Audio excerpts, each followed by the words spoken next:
welcome back to my kitchen. Today I'm going to be making Gujarati dal, or as many other people know it, pigeon pea soup or dal. So this is the first step. In here I have boiled lentils in water with peanuts, and I have left this in the pressure cooker for up to 6 whistles, and they'll be shown in the video, but I just didn't want to bore you guys with the boiling.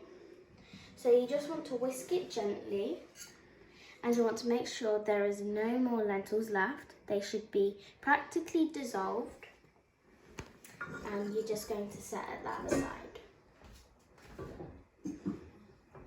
So in my pot I have already heated up some oil, and in here I have some hing, asifatida, which is also known as asifatida. I have mustard seeds, cloves and cinnamon.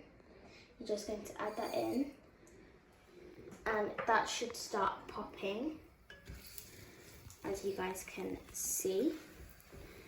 And the mustard seeds have come to the top. So what you're going to do is you're going to add in your crushed tomato paste.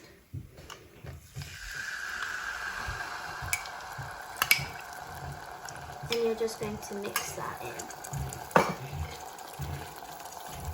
Now you want to be careful because the oil will be hot.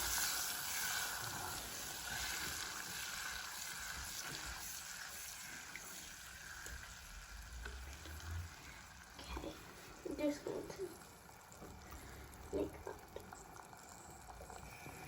a bit hotter. And you're just going to mix that. And when you are finished mixing, you want to make sure that your oil has separated from your tomato paste. Okay, so now that my oil has already been separated, so I have already added in my ginger and chilli, and I've mixed that in. And I'm going to add in my turmeric and chilli powder. Mix that in. And I've just turned down the heat. Okay. So now you are going to add in your salt, your turmeric paste, some jaggery,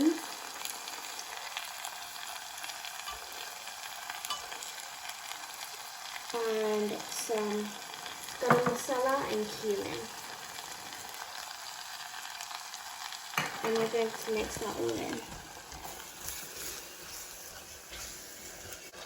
So I have let this to cook for about 5 minutes, and it has turned this beautiful red colour. And so to that, you're going to add in your liquid lentils.